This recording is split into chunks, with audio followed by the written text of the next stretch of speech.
Coaching Soccer Weekly, episode 368, Developing Resilience, Building Mental Toughness in Youth Soccer Players. Entertaining, educational, and inspiring soccer content to help make you a more effective coach, player, or soccer parent. Hello and welcome back to Coaching Soccer Weekly, presented by World Class Coaching. My name is Sega Rabinovich, and this is the podcast devoted to bringing you cutting-edge methods, techniques, and tactics for coaching soccer. It doesn't matter if you're an experienced coach who has been training teams for many years, or if you're new to coaching and working with the team for the very first time. There's something we can all do to take our coaching to the next level. Welcome back to the show. We had a really interesting weekend. It was our 2014's last game, and we have one more game with the 2011 and the 2012s before they wrap up their season. And then we have a tournament the following weekend. That's going to be our first outdoor tournament. Hopefully, if everything goes well. The district has been pretty tough dealing with this kind of stuff. We want players to be playing up, and it's messing up with the rosters and all this and all that. And it's just a mess. And all I want is my players to play. So it's been a little bit frustrating, but hopefully we can make that work and get the players to start playing outdoors even before we start training outside. So I think that will be a really good experience. It's also about a 40 minute drive from where we are. So a good little road trip for the players, the families. I think they only have 2 games. It's a festival, which means that there's no scores or standings, which I like, by the way. I like the fact that up to U12, there's no scores or standings. I think that's, some coaches will say, oh, it's not competitive. That's not true. I don't believe in that. It really allows you and gives you the flexibility to work with your players. That's what this is about. I don't care about the other team. For us, it's really that player-centered approach. And that's how Ontario Soccer has lined it up. They've given you the opportunity to tell parents, there's no standings anyway. They don't keep scores. They don't do any of that. Of course, the players know at the end of the game, cool won, cool lost. But by training the next training session, they're going to forget anyway. So for us, that's not a big deal. I really like the festivals. Our U13s, they're actually going to be playing in their first ever tournament.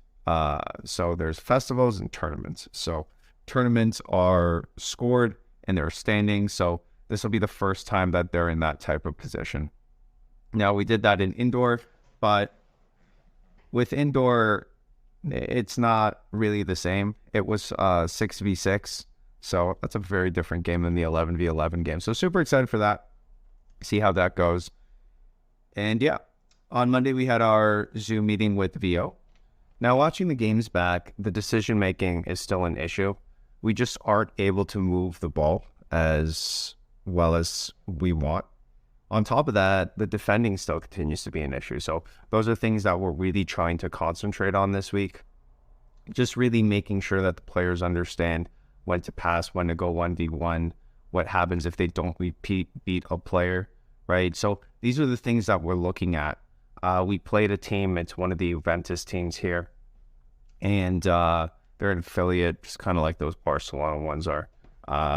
And they move the ball really well, but again, no 1v1s, nothing like that. So, from side to side, they move the ball and we're able to build out at the back and all that. But every single player was the same, scan, receive, pass, scan, receive, pass. And for me, that's really not what you want out of youth soccer. Don't get me wrong, maybe at the top level, that's okay. But you need players to stand out if you want them to go anywhere. So it was a good team we played against.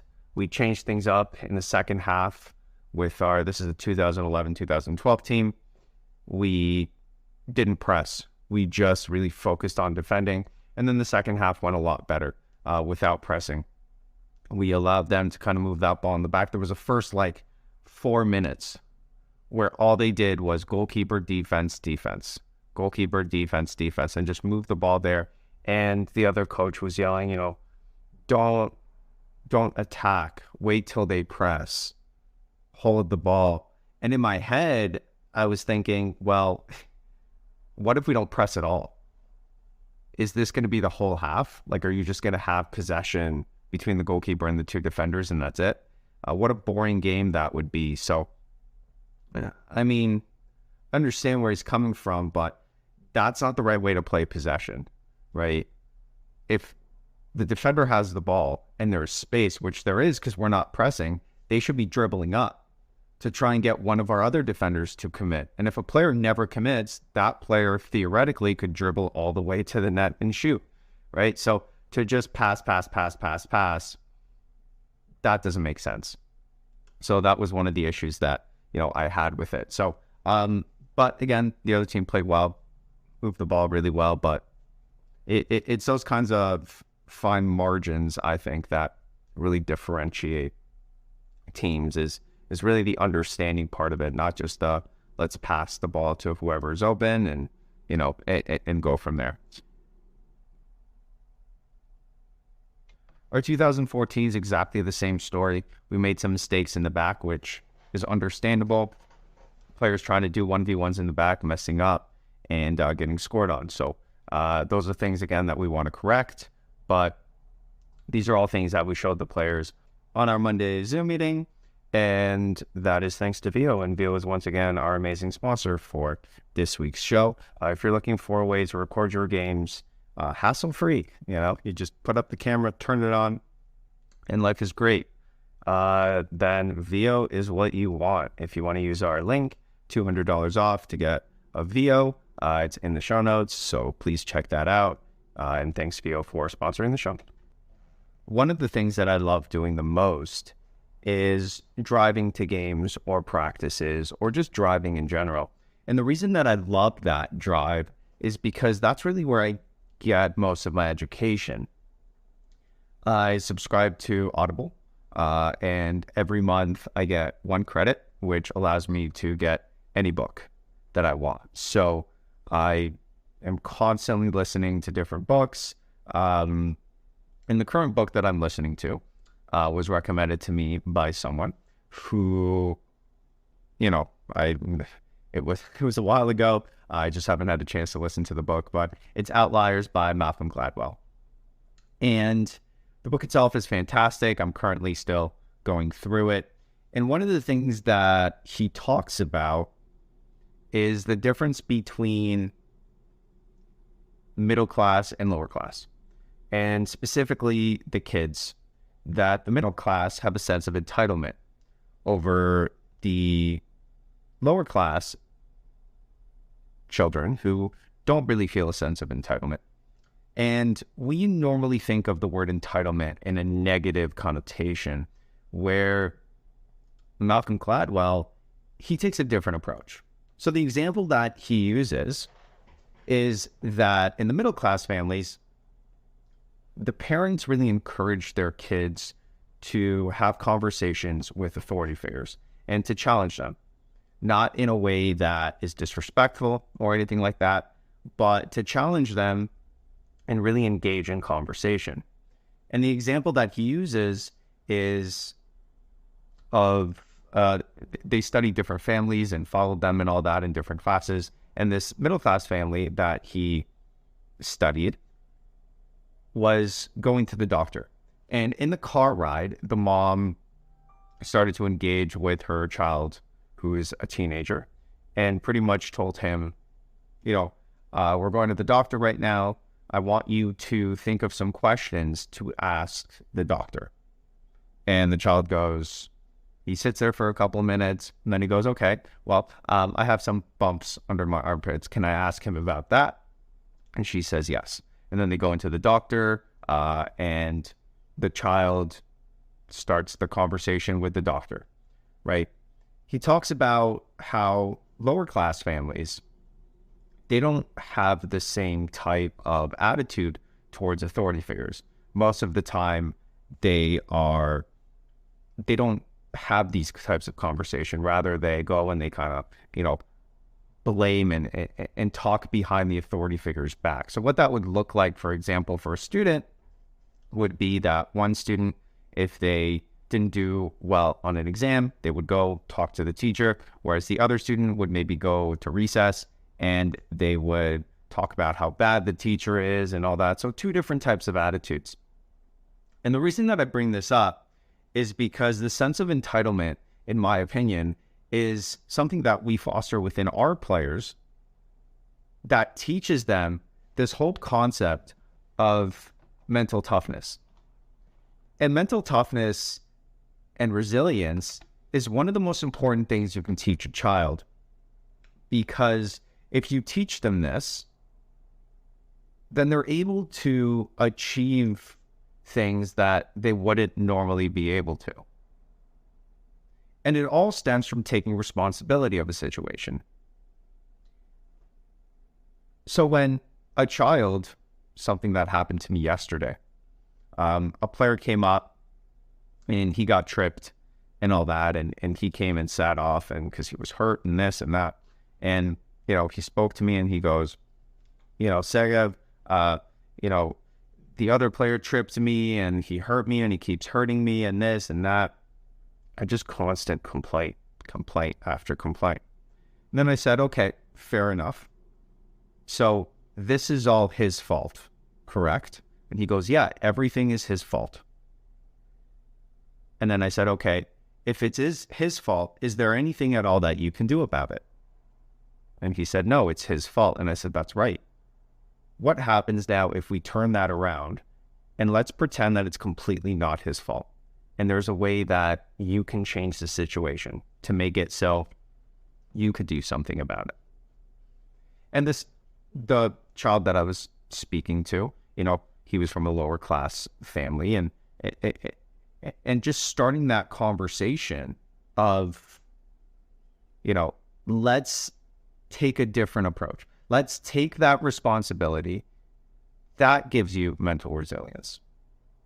Now, I'll give you a different example. I have a child that's been with me for 2-3 years. He's a 2014 fantastic player, great attitude, very quiet kid at practice, but absolutely incredible, technically, tactically, nicest kid you'll ever meet. Great family, great parents, just a really overall great child. Pretty much one of the kids that, it's a dream player. We can call him that. We brought him in. We had our March break camp, and I think I talked about this example before, but we brought in a kid who was the complete opposite, and he's pretty new to the academy. He's a 2015, so he's younger, but he's tall. He's really tall for his age. He's not bad, but his attitude is what needs the most work. And our player, we'll call him the 2014 player, he was going up against the 2015 in the game, and every 2 seconds he would get fouled by the 2015, who's gigantic, huge, strong kid. In the 2014, every single time he got tripped, pushed, looked at me, smiled, got back up, and kept playing. Now, had that been that kid from yesterday, we saw the difference, right? And that's a difference in mental resilience. And we teach this through our 1v1s, our 2v2s, because if you're constantly, from the time you're 4, 5, 6 years old, exposed to the fact that you're getting tripped, you're getting hurt, but there's no comment. There's nothing from the coach that says, oh, are you okay? That we go in. No, we expect you to get up and we expect you to play. And it's not coming from a negative spot. We're not minimizing when a player gets hurt or tripped or anything like that. If the player comes up to us, if the player is crying, we help them. We put their hands up, we get them to breathe, and then we go, okay, are you okay now? And he says, yes. And then we send them right back. But if you're constantly in that environment and you're constantly falling, getting back up, constantly losing the ball in 1v1s, when it comes time to the game, your sense of entitlement in the game becomes so much higher. And why is that important? Because whether you're playing a bigger, stronger player, whether you're playing a player who's older than you, these are situations where a lot of kids will shy away, including me. When I played, I had an opportunity. I played in a tournament with players a year up, and I was terrible because I was shy. I didn't have that sense of entitlement. Our players are so okay with the fact that they're going to lose the ball, and they know as soon as they lose it, they got to get it back, right? Because this is what they're constantly saying in their 1v1s. They lost the ball. There's no one there to stop the goal. There's no one. And half the time, they don't even have goalies. So if you lose the ball, you're getting scored on. So they have to work hard to get back. So in the game, if they're losing that 1v1 battle, doesn't matter if the player's older, bigger, stronger, faster, they're going to work hard to get back because that's just what they're used to. So their sense of entitlement and their ability to play in these higher levels just goes through the roof. And I'll give you another example of a player. He came to us last year, didn't get any playing time, was on the bench on a team, and just really struggled. Family came in, great family again, very supportive, very understanding of our philosophy through our parent meetings and all that. Started with us 3 times a week, kept getting better and better and better. We offered him a spot on our team this year, and he'll actually be playing Tier 1 in the summer for our 2014s. The whole first half of the season, he would lose about 50% of his 1v1s in the game. We'd get scored on, but the parents completely understanding of our philosophy, us as coaches understanding the philosophy. We said, in that moment, encourage the 1v1s, don't really talk about that failure because that's something that we work on. We want the players to say, okay, I don't mind, let's keep going. And that's what he did. He just kept going. And because the parents on the sidelines, every time he lost the ball, didn't get a big reaction. When he received it, didn't tell him what to do. He was just left to make his own choices. And most of the time, he chose to go 1v1. And half the time, he messed up. Half the time, he was successful. Fast forward now to the last 2 games where he was one of our best players on the field. Why? Because he was constantly trying these things. He was constantly trying the 1v1s. And why was he able to do that? The mental resilience and the entitlement to say, I don't care. I'm going to keep trying, and I'm going to keep trying. And even though I'm going to fail half the time, I'm going to keep trying again and again and again. And the problem with coaches that I see is that when a player makes that mistake, they get yelled at. So that sense of entitlement goes down. And we can equate entitlement to confidence. And we know that if players don't have confidence, they're going to struggle. And our players have the most confidence. Because when they fail, they know there isn't going to be a consequence. There isn't going to be a negative consequence from the coach. And if you talk about losing the ball as a negative consequence, then you're discouraging it from happening, which is fair enough. But if you're not in that situation constantly through your development, your player development, then when are you going to practice it? If you're at U18, in your whole life you've been told, don't make a mistake.